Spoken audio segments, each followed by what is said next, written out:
Hello everyone, আসসালামু আলাইকুম। কেমন আছেন আপনারা সবাই? আলহামদুলিল্লাহ, আমি তো অনেক ভালো আছি। আজকের ভিডিওর যে বিষয়বস্তু তা হচ্ছে গাছের জন্য, গাছের ভালো ভবিষ্যতের জন্য আমি কি কি করি এবং কি কি করতে পারি তাই আপনাদের সাথে শেয়ার করব। এই হচ্ছে আমার সেই ধুন্দুল গাছ, যা আমার অনেক বড় একটি মাচায় ধুন্দুল গাছ হচ্ছে কনজারভেটরির পাশেই।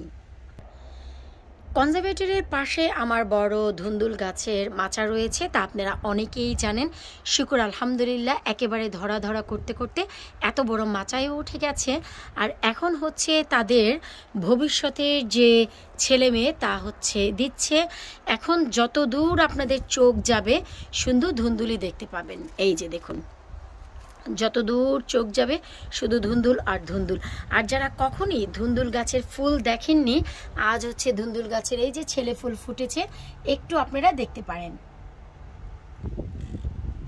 যারা কখনোই দেখেননি আসলে তাদের দেখালাম, আর যারা জানেন অলরেডি ধুন্দুল গাছের ফুল কেমন হয়, কি আসলে বিষয়, তারা তো জানেনি। তো আজকের যে ভিডিওর বিষয়বস্তু তা হচ্ছে আমার এই বড় ধুন্দুল গাছের নয়। যারা আমার ধুন্দুল গাছটি দেখে এত বেশি পছন্দ করেছেন তাদের জন্য এই নতুন জার্নিটি আমি শুরু করেছিলাম নতুন করে। এখানে আমি কিন্তু 2টি ধুন্দুলের গাছ দিয়েছি, কারণ আমি 4টি ধুন্দুলের চারা করেছিলাম নতুন করে এবং বলেছিলাম 2টি আমি সৌরভ ভাইয়াকে দিব, তার জন্য করেছি। আর 2টি এই যে দেখুন আমি এখানে দিয়েছি। আমি এখানে গাছটি দিয়েছি, আমার যে দুর্ভাগ্য তা হচ্ছে এইখানে কিন্তু এই যে এই পটে কিন্তু আমার বাঁশলাউ ছিল, বাঁশলাউয়ের মাচা ছিল। আমি তা সর্ট আউট করে খুবই চমৎকারভাবে এই যে দেখুন ধুন্দুল গাছের জন্য মাচা দিয়েছি। এবং এই যে মাচাটি আমি এমন জায়গায় রেখেছি কারণ ধুন্দুল গাছ অনেক লতালো, যেন সেই লতাগুলো বেয়ে এই যে দেয়ালেও আমি ট্রেলিস দিয়েছি যেন এখানে যেতে পারে। এখন আমার যে দুর্ভাগ্য, এই যে গার্ডেনে যখন রোদ আসে, শুধু এই যে মাচা, এই মাচাটার ভিতর রোদ আসে। এই যে গাছ আর এই যে যে একটি নেটের বাউন্ডারি দেখছেন, এই পর্যন্ত রোদ যায় না, গাছে তো অনেক দূরের কথা। তো রৌদ্র না পাওয়ার কারণে আমার এই গাছটি মোটেও বাড়তে পারছে না। আর আপনারা সবাই জানেন যে ভিতরে গার্ডেনের ভিতরে মাচা দেওয়ার মতন আমার কোনো আর জায়গাও নেই। তো আমি এই গাছের জন্য কি পদক্ষেপ নিলাম তাই আপনাদের সাথে শেয়ার করব। আজ পুরোপুরি 26 দিন হয়েছে ইউকেতে, যারা যারা আছেন জানি না, আমি যেখানে আছি খুবই ওয়ার্স ওয়েদার। আজ পুরোপুরি 26 দিন। আজও যে ওয়েদার ভালো তা নয়, আজও খুবই খারাপ অবস্থা। এই যে দেখুন গাছপালাগুলো, ওই যে দেখুন একটু দূরে তাকালেই আমার সিম গাছগুলো দেখতে পাবেন, খুবই খুবই খুবই কিন্তু হেলছে আর ধুলছে। এত খারাপ অবস্থা যে গার্ডেনে ঘাস আমি সপ্তাহে 1 দিন কাটি, 2 সপ্তাহ হয়ে গেছে আমি গার্ডেনে ঘাসও কাটিনি। খুব বেশি ঠান্ডা লাগছে যে কি করব। এই যে দেখুন হালকা করে একটু এই যে আকাশ মেঘাচ্ছন্ন, হালকা করে একটু রৌদ্রের হাসি ফুটেছে। রৌদ্র তো নয়, যেমন একটু চিলিক দিয়েছে। তো এই যে এখানেই শুধু আলো আসে, কিন্তু আমার ধুন্দুল গাছ পর্যন্ত গিয়ে পৌঁছায় না। তো এর জন্য আমি নিজস্ব একটি পদক্ষেপ গ্রহণ করেছি গাছের ভবিষ্যতের জন্য, ভালো ফলনের জন্য। সেটা কি, চলুন আপনাদের সাথে সেটাও শেয়ার করি। এই যে দেখুন আমি আমার ধুন্দুল গাছটি কোথায় এনে স্থানান্তর করলাম। আমার বাহিরে যেখানে ফ্রন্ট গার্ডেন রয়েছে, যেখানে একেবারে নতুনদের জন্য আমি করলা গাছের ফলন করেছি। এই যে দেখুন আলহামদুলিল্লাহ আমার করলা গাছের মাচা এবং করলা গাছের নেট সার্থক হয়েছে। আর এই যে দেখুন এখানে আসতে না আসতেই সকালবেলার যে রৌদ্র, তা এই যে দেখুন ধুন্দুল গাছে পেয়ে গেছে। যদিও এই রৌদ্রটি স্টেবল না, কারণ খুবই খুবই খুবই আজকেও যে ভালো ওয়েদার তা না। এই যে দেখুন বাতাসের হেলাদোলা দেখলেই আপনারা বুঝতে পারবেন। আমি একটু কাছ থেকে দেখাচ্ছি, এতে করে আপনাদের সুবিধা হবে। এই যে দেখুন, আর এই যে দেখুন আমার যে সিম গাছ, শুধু দেখুন পাতাগুলোর কি অবস্থা।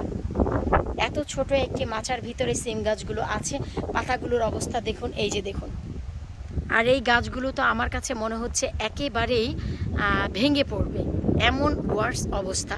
তো যাই হোক, আমার বাড়ির যারা আজকে ভিডিওটি নতুন দেখছেন, এই হচ্ছে আমার বাড়ির পাশেই যেখানে আমার চাইনিজ লাউয়ের ফলন হচ্ছে এবং নতুন করে শশা লাগিয়েছে একেবারে কর্নারের শেষের মাচায়। তারপরে আপেল গাছ, প্লাম গাছ রয়েছে। আমি কিন্তু ফ্রন্ট সাইডেও এবার গার্ডেনিংই করে ফেলেছি, কিচ্ছু করার নেই। যেখানে ফুল থাকে সেখানে ফলও নিয়ে এসেছি। এই যে সিম গাছ হচ্ছে, এই যে টমেটো গাছ, তারপরে এই যে ফিংশন ফ্লাওয়ারটি। এরপর এই যে আমার বাড়ির ফ্রন্ট সাইডে যে গাছগুলো আছে ফুলের গাছগুলো, তা তো আপন সরে হচ্ছে আমার ওই যে হ্যাঙ্গিং বাস্কেটেও ফুলগুলো হচ্ছে। তো এই যে আমার যে ফ্রন্ট গার্ডেন, এটা আসলে ভিডিওটা এর জন্য দেখানো, কারণ হচ্ছে অনেক সময় ভিডিওর আমি যদি উদাহরণ দিই অনেকেই খুঁজে পান না বা বুঝেনও না। যেমন কি এক্সাম্পল আমি অনেক সময় বলে আসি যে আমার ঘরের সামনে আমি ব্রিটিশ ইংলিশ মিক্স লাগিয়েছি, তো সবাই বলেন যে আপু শুধু তো এইরকম পাতাই দেখছি, ফুল কবে আসবে?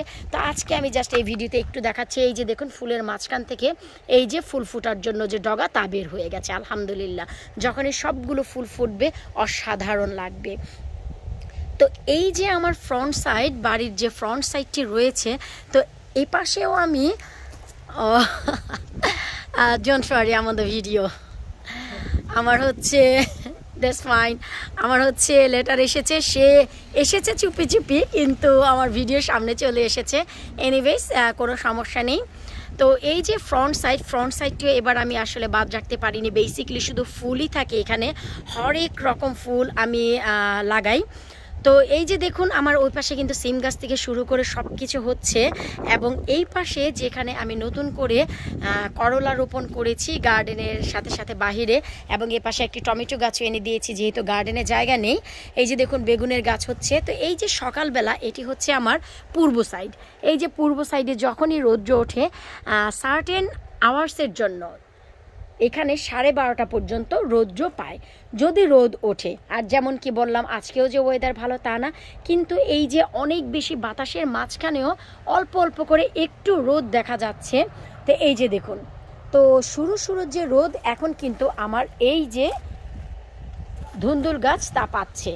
এখন হচ্ছে এই গাছটি হেসে খেলে খুব দ্রুত বড় হবে, কারণ আমি যতদিন হয় পটে দিয়েছি এতদিনে আরও বড় হওয়ার কথা, যতই ওয়েদার খারাপ হোক না কেন।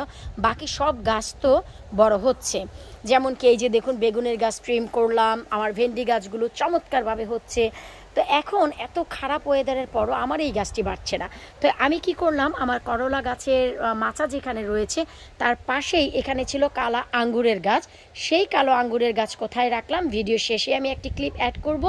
আর এই যে মাচাটি আমি এখানে দিলাম। এখন ধুন্দুলের মাচা যদি এখানে ওঠে, তারপরে লতালো গাছ যদি করলা গাছের মাচায়ও ছড়িয়ে ছিটিয়ে যায়, ফেয়ার এনাফ, কোনো প্রবলেম নেই। তো আশা রাখছি আপনারা বুঝতেই পেরেছেন যে গাছের ভালো ভবিষ্যতের জন্য আমি কি কি করি এবং কি কি করতে পারি। এখন আমি পুরো নিশ্চিন্ত আমার এই ধুন্দুল গাছটি নিয়ে। একটু আমি দূর থেকে দেখাচ্ছি যে দেখতে কেমন লাগছে, কারণ হচ্ছে বাড়ির ফ্রন্টে যেহেতু ফুল আছে সুন্দর তো লাগবেই। বাড়ির সামনেও এই যে ফুল গাছ রয়েছে, এই যে ফুল ফুটে আছে, খুবই চমৎকার। এখন হচ্ছে কথা যে আমি এই ফুল গাছের মাঝখানে কেন এই আউটসাইডেও গার্ডেনিং করলাম। আপনারা সবাই জানেন গার্ডেনে আর বেশি জায়গা হচ্ছিল না, তাই আসলে আমার এই কাজ করতে হয়েছে। তো এই হচ্ছে আমার বাড়ির সামনে যেখানে আজ ধুন্দুলের গাছও জায়গা পেল, ধুন্দুলের মাচাটিও আমি এখানে নিয়ে এসেছি। একেবারেই নিরুপায় হয়ে আমার কোনো কিছুই করার ছিল না। 1 সপ্তাহ পর আমি এই গাছের আপডেট নিয়ে আসব, শুধু এইটুকু দেখানোর জন্য যে একটি গাছে আমরা যতই খাদ্য দেই না কেন, আলো বাতাস এবং কিছুটা রৌদ্র না পেলে গাছ কখনোই হেসে খেলে বড় হয় না।